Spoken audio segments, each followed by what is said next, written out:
नमस्कार। मैं आप सभी का स्वागत करता हूँ अभिज्ञान एकेडमी पर। आज हम लोग कक्षा 10 के विज्ञान में जीव विज्ञान की शुरुआत करने वाले हैं, जिसका पहला लेसन है जैव प्रक्रम। जैव प्रक्रम के बारे में हम लोग बात करने वाले हैं। Life processing.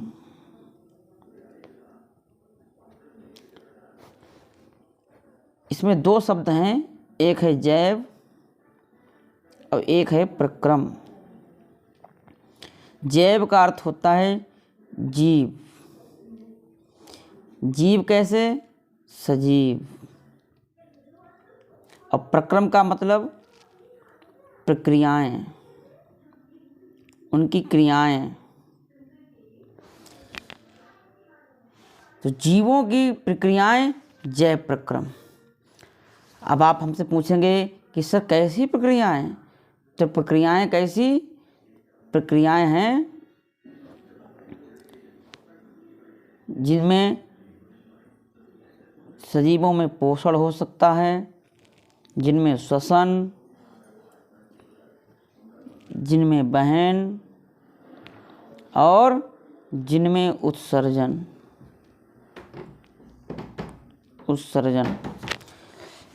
तो जिनमें पोषण हो सकता हो, श्वसन, वहन, उत्सर्जन, प्रजनन, इन तमाम जो क्रियाएं होती हैं, इन्हीं प्रक्रियाओं को सजीवों की, उसे ही हम कहते हैं जैव प्रक्रम।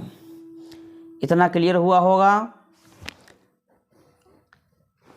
अब हम आते हैं पोषण पर। तो पोषण क्या होता है? तो पोषण को हम देखते हैं। जैसे यहाँ पर कोई जीव है, दुनिया में कोई भी जीव हो, हम ले लेते हैं मानव को। कला मेरी अच्छी नहीं है। तो ये मानव है। अब मानव क्या करता है? मानव भोजन को ग्रहण करता है। भोजन को ग्रहण करता है। अब भोजन को ग्रहण क्यों करता है? तो भोजन को ग्रहण इसलिए करता है ताकि भोजन का अवशोषण कर सके। भोजन का अवशोषण कर सके। भोजन का अवशोषण क्यों करता है? तो भोजन का अवशोषण इसलिए करता है ताकि ऊर्जा मिल सके। अब ऊर्जा क्यों मिल सके? ऊर्जा इसलिए मिल सके ताकि शरीर की मरम्मत हो सके, शरीर की रक्षा हो सके। ये पूरी प्रक्रिया पोषण कहलाती है।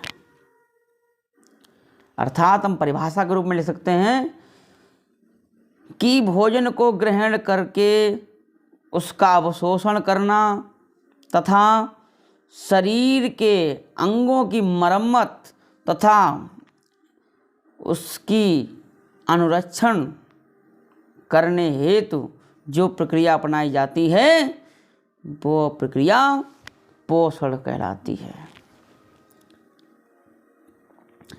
जैसे हम आप सभी लोग क्या करते हैं? भोजन को ग्रहण किया, फिर उसे हमने अवशोषण किया, हमने उसको पचाया इसलिए ताकि हमें ऊर्जा मिल सके, और ऊर्जा इसलिए ताकि हमारे ये शरीर है इसकी मरम्मत हो सके, इसकी रक्षा हो सके। यही होता है पोषण। अब हम बात करते हैं पोषण। तो आपको पता है पोषण दो प्रकार के होते हैं। एक होते हैं सुपोषी, एक होते हैं परपोषी या विषमपोषी। तो ऐसे जीव जो भोजन स्वयं निर्माण कर लेते हैं, इन्हें किसी दूसरे पर निर्भर रहने की आवश्यकता नहीं है। ये किसी पर निर्भर नहीं रहते हैं, स्वयं अपना भोजन बना लेते हैं, इन्हें किसी की ज़रूरत नहीं है। उन्हें कहते हैं हम सुपोषी। और मेरे परपोषी वो होते हैं जो स्वयं कुछ नहीं कर पाते, ये दूसरे पर निर्भर रहते हैं भोजन पाने के लिए।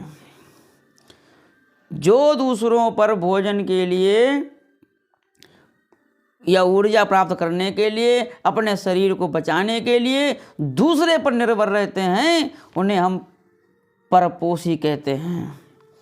सुपोषी हम बात करें तो दुनिया में पेड़ पौधे, जितने भी पेड़ पौधे हैं ये सभी सुपोषी होते हैं। जितने भी शैवाल हैं, एल्गी, ये सभी सुपोषी हैं। और ब्लू ग्रीन एल्गी, नीली हरित शैवाल, ये सब के सब सुपोषी होते हैं। मेरे भाई बहनों, सभी सुपोषी होते हैं। अब परपोषी की बात करें तो परपोषी शाकाहारी, मांसाहारी, सर्वाहारी, नरभक्षी, मलभोजी,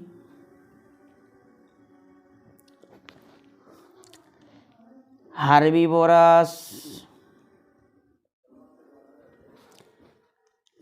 कार्निवोरस,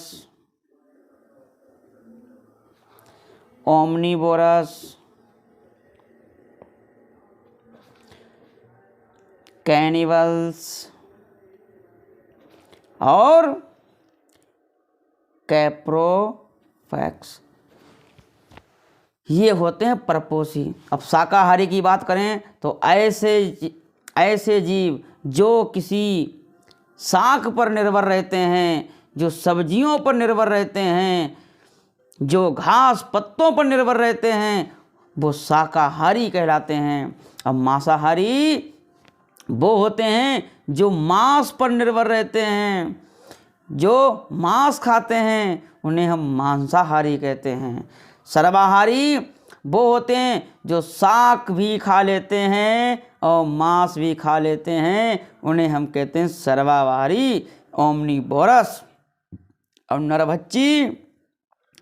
नरभक्षी ऐसे जीव होते हैं जो अपनी ही जाति के जीवों का भक्षण करते हैं, जो अपनी ही जाति को खा लेते हैं, उन्हें हम नरभक्षी कहते हैं।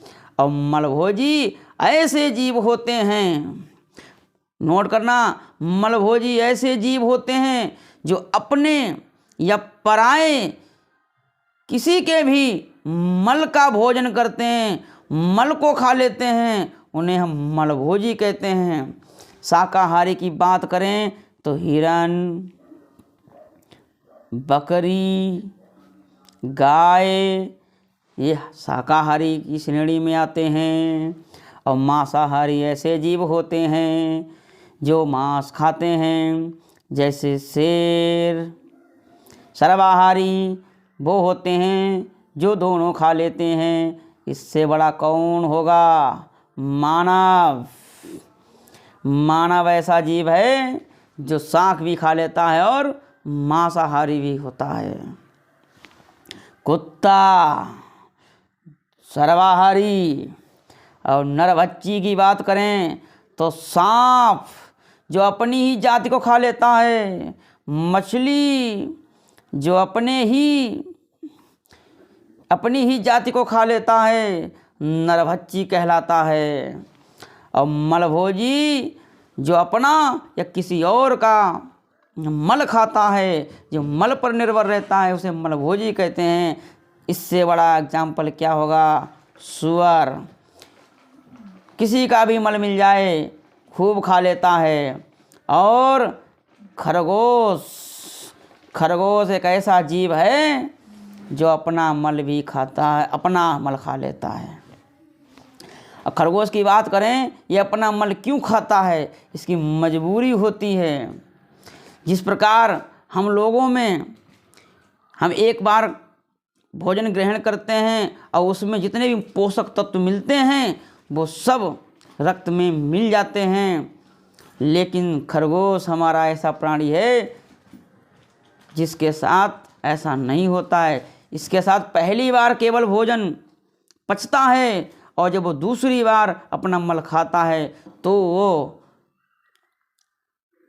जो उसके पोषक तत्व हैं वो उसको पा पाता है। तो ये इसकी मजबूरी है। तो ये हैं हमारे सुपोषी और परपोषी, जो अपने पर निर्भर रहते हैं, किसी और पर निर्भर नहीं रहते हैं, अपने आप भोजन का निर्माण कर लेते हैं, वो सुपोषी होते हैं। जो भोजन पाने के लिए दूसरे पर निर्भर रहते हैं वो परपोषी कहते हैं। परपोषी के ये प्रकार हैं, सुपोषी के ये प्रकार हैं। आगे हम सुपोषी चैप्टर शुरू करने वाले हैं। सुपोषी कैसे भोजन निर्माण करते हैं, किसके माध्यम से, प्रकाश संश्लेषण के माध्यम से, ये हम आगे पढ़ने वाले हैं। अगर आपको वीडियो अच्छा लगा है, पसंद आया है तो लाइक करें और ज़्यादा से ज़्यादा लोगों को शेयर करें और सब्सक्राइब कर लें, क्योंकि ऐसी वीडियो आप पाते रहें, आपके पास सबसे पहले नोटिफिकेशन पहुँचे और तुरंत आप इसका लाभ उठा सकें। आप सभी ने अपना कीमती समय दिया, आपका बहुत बहुत धन्यवाद।